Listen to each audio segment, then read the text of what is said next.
1 बजे से रात को 9 साढ़े 9 बजे तक ड्रामा कराया जी इन्होंने। आपके ऊपर हमले भी हुए हैं? हाँ जी, कितने लोग थे? ये थे 15-16 लोग जी टोटल। आपके सामने वाले पड़ोस के? सामने वाले नहीं, पीछे गली से। चुप लगा रहे थे बहुत दिनों से, ये तो कार्रवाई कर रहे थे। आप देखो घर में घुस के महिलाओं पे लठ बजाना, ये कहाँ की बात है? इनके पैसे जो होते कमीज फट गई, पैसे लेके भाग गए। जो भी इनके पास कैश था इन्होंने बताया नहीं, वो भी सब लेके चले गए। वो तो क्रिमिनल है एक तरह से। आप पूरी रूपरेखा देखेंगे, उनकी छानबीन करेंगे, पुलिस को पता है ऑलरेडी पहले से। इस वक्त हमारे साथ मनोज धामा मौजूद है खजूरी खास में। सर ये बताइए कि क्या वजह रही जिसकी वजह से इतनी ज्यादा हिंसा तब्दील हो गई कि यहाँ पर आरएफ को लगाना पड़ा है? यहाँ पे जी आए दिन ये झगड़े करते रहते हैं, सारे रोड को घेर के रखते हैं। हम इनको कहते हैं, मैंने कहा भाई ऐसा मत करो, पूरा दिन जाम लगा रहता है, मगर ये आए दिन झगड़े पे उतारू रहते हैं। 10-10, 15-15 लड़के घरों के सामने बैठे रहते हैं, उधर गुटके उधर खाएंगे, थूकेंगे इधर। हमारे घर पे देख लो, आज तक भी कितने, हम पूरा दिन पेड़ पौधों में इनको वही कहते रहते हैं, भाई यहाँ मत थूको, यहाँ मत थूको, ये तुरंत हमारे से झगड़ा करते हैं। ये कितने बजे की घटना और क्या कुछ हुआ था? कल ये 1 बजे से रात को 9 साढ़े 9 बजे तक ड्रामा कराया जी इन्होंने। आपके ऊपर हमले भी हुए हैं? हाँ जी, कितने लोग थे? ये थे 15-16 लोग जी टोटल। आपके सामने वाले पड़ोस के? सामने वाले नहीं, पीछे गली से। पीछे गली से आए हाँ थे? जी। कौन थे वो लोग? वो पीछे से ही है जी, पीछे की सब। तो ये कहा यह भी जा रहा है कि जो बकरे हैं वो चौधरी निवास के पास बांधे गए थे, आपके घर के बाहर नहीं। फिर आपको क्यों टारगेट किया गया? यहाँ पे मैंने उनको मना करी, मैं कभी बकरे, वो मेरे से आए दिन झगड़ा चाहता है कि किसी चीज में भी झगड़ा हुए। तो झगड़े की क्या वजह? कोई पुरानी रंजिश है? पता नहीं, उस वजह उसको पता होगी जी, मुझे क्या वजह पता। तो क्या जिसके बकरे थे वो लड़ाई को नेतृत्व दे रहा था या कोई वो और? तो चला गया था, वो तो चला गया था। यानी बाहरी लोग आकर के हमले? हाँ जी, तो आपने मामले दर्ज कराए? हाँ जी, मामला दर्ज करा दिया। सीसीटीवी वगैरह आपने पुलिस को दे दी? हाँ जी, सब दे दिए। तो क्या कुछ गिरफ्तारियां हुई है? हाँ जी, गिरफ्तारी हुई है। कितने लोग? उसको सर्वर को ही बिठा रखा था मेरे सामने। तो अब आप लोग क्या चाहते हैं? हम तो यही चाहते हैं जी कि आगे से हमारे साथ ऐसा ना हो, आगे से हमारे साथ ऐसा ना हो जैसा हो रहा है। सर आप भी यहीं रहते हैं? मैं यहाँ रहता हूँ, आप दोनों यहीं रहते हैं? मैं इसी गली में रहता हूँ। क्या वजह हुई जो अचानक से आपसी तू में पूरी हिंसा में तब्दील हो गई कि 15-20 लोग आ गए? हम लोग चुप लगा रहे थे बहुत दिनों से, ये तो कार्रवाई कर रहे थे। आप देखो घर में घुस के महिलाओं पे लठ बजाना, ये कहाँ की बात है? इनके पैसे जो होते कमीज फट गई, पैसे लेके भाग गए। जो भी इनके पास कैश था इन्होंने बताया नहीं, वो भी सब लेके चले गए। वो तो क्रिमिनल है एक तरह से। आप पूरी रूपरेखा देखेंगे, उनकी छानबीन करेंगे, पुलिस को पता है ऑलरेडी पहले से कि वो क्रिमिनल तत्व है। और एकदम से सारे, अभी 1 हफ्ते पहले वहां गोली भी चली है उस तरफ, एक गोली भी मार दी है। इनका काम है गुटखे खाना और यहाँ पर आके बैठे रहना। जो बहन बेटियां एक दुकान पे जो उधर से लेडीज से जाती है उन पर टॉन्ट मारते हैं। क्या आप लोगों ने पहले भी शिकायत दी है? नहीं, हमने कोई शिकायत नहीं करी, पर हम आपस में ये कहते रहते थे, आपस में कहते रहते हैं। मैंने कहा यार गलत हो रहा है, गलत हो रहा है। आपको कहाँ पे हमला हुआ है आपके ऊपर? यही जी लाठी डंडों से हुआ है, यहीं पे हुआ है, घर के सामने लगे, पीठ में डंडे लगे, हाथ में ये लग रही। लाठी डंडों से हमला? हाँ जी, तलवार भी लाए थे, वो तो चली नहीं। तलवार लाए थे और गन भी लहरा रहे थे वो पीछे से, मगर वो चलाई नहीं उन्होंने।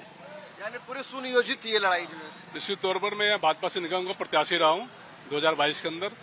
ये आपराधिक है, इसका काम ही है दंगा फैलाना, लोगों में माहौल खराब करना, दहशत फैलाना और उगाही करना। ये अपराधी कौन था? ये सर्वर एंड टीम है, इनकी पूरी टीम है। उनका काम ही यही है कि दहशत फैला के लोगों से पैसे उगाही करना, हिंदू मुसलमान का राइट बनाना। लेकिन जैसे पुलिस को सूचना मिली, पुलिस ने अपने तरीके से काम किया, एक्शन हुई, गिरफ्तारियां भी उसी टाइम गिरफ्तारी हुई। लगभग 8 गिरफ्तारियां हुई है और के छानबीन कर रहे हैं। पुलिस के कामों से संतुष्टि है, लेकिन एक 2020 की जो दहशत है वो लोग हिंदू समाज के अंदर लोगों का भयावह स्थिति बनी हुई है, डर सा माहौल है, लेकिन पुलिस के कामों से लोग संतुष्ट है। तो देखिए यहाँ पे वो मनोज धामा है जिससे हमने बात की। मनोज धामा का साफ तौर पर कहना है कि बीते रात जिस तरीके से उनके ऊपर जो हमला हुआ है, उन्होंने बताया कि 10 से 15 की संख्या में लोग दूसरी गली से आए, लाठी डंडों के साथ अचानक से हमला कर दिया। फिलहाल उन्होंने पुलिस में मामला दर्ज कराया है, पुलिस मामले को लेकर के छानबीन कर रही है। नॉर्थ ईस्ट दिल्ली के खजूरी इलाके में बकरी बांधने को लेकर 2 पक्षों के बीच में पहले कहासुनी और कहासुनी के बाद फिर पूरी स्थिति मारपीट में तब्दील हो गई। इस वक्त मैं उसी इलाके मौजूद हूँ खजूरी में, जहाँ देखिए कि जो सामने जो आप चौधरी निवास देख रहे हैं, इस तरफ एक पक्ष रहता है और इसके दूसरी तरफ जो सड़क का दूसरा जो हिस्सा है, यहाँ दूसरा पक्ष रहता है। ऐसे में जो आसपास के लोगों का कहना है कि यहाँ पर जो चौधरी निवास के घर के बाहर जो है दूसरे पक्ष के जो लोग हैं वह यहाँ पर बकरियों को बांध रहे थे, जिसके बाद फिर आसपास के लोगों ने आपत्ति जाहिर की और उसके बाद फिर अचानक से वो कहा सुनी जो है वह हिंसा में पूरे तरीके से तब्दील हो गई। हिंसा में जो पीड़ित जो शख्स है उसका नाम मनोज धामा है। आपको दिखाना चाहूंगा कि देखिए मनोज धामा का यह घर है और यहीं पे मनोज धामा जब हमने बातचीत की उनका साफ तौर पर कहना था कि बकरी बांधने को लेकर के जब इन्होंने आपत्ति जाहिर की, उसके बाद जो सरावर नाम का जो शख्स था जो बाहर का रहने वाला है वह दरअसल जो है अपने साथ तकरीबन 15 लोगों की भीड़ लेकर के यहाँ पर पहुँचता है और रात के तकरीबन 9 बजे की बात है कि अचानक से वो भीड़ जो है मनोज धामा और उसके पत्नी के ऊपर हमला कर देती है। जो आसपास के लोगों से हमने बात की तो उनका साफ तौर पर कहना था कि जो भीड़ थी उनके हाथों के ऊपर लाठी डंडे थे, उनके हाथों में साथ ही साथ तलवारें थी और बंदूक भी थी। मनोज धामा ने कहा कि ये जो उनका घर है, घर के अंदर घुस करके वो भीड़ ने उनके ऊपर हमला किया, जिसको लेकर के उन्होंने पुलिस से शिकायत भी दर्ज कराई है। हालांकि जब पूरी स्थिति जब यहाँ पे सांप्रदायिक झड़प में बदलने लगी तो ऐसे में मौके पर दिल्ली पुलिस पहुंची और साथ ही साथ यहाँ पर रैपिड एक्शन फोर्स की भी तैनाती की गई, जिसके बाद हालात को तुरंत ही काबू में कर लिया गया। हालात पूरी तरीके से नियंत्रित है। लेकिन आपको दिखाना चाहूंगा कि एहतियात के तौर पर देखिए कि यहाँ पर अभी भी जो है वज्र वाहन के साथ साथ रैपिड एक्शन जो फोर्स है वो भी यहाँ मौजूद है। साथ ही साथ यहाँ पर दिल्ली पुलिस के जो पुलिस बल है वो भी लगातार गश्त कर रहे हैं।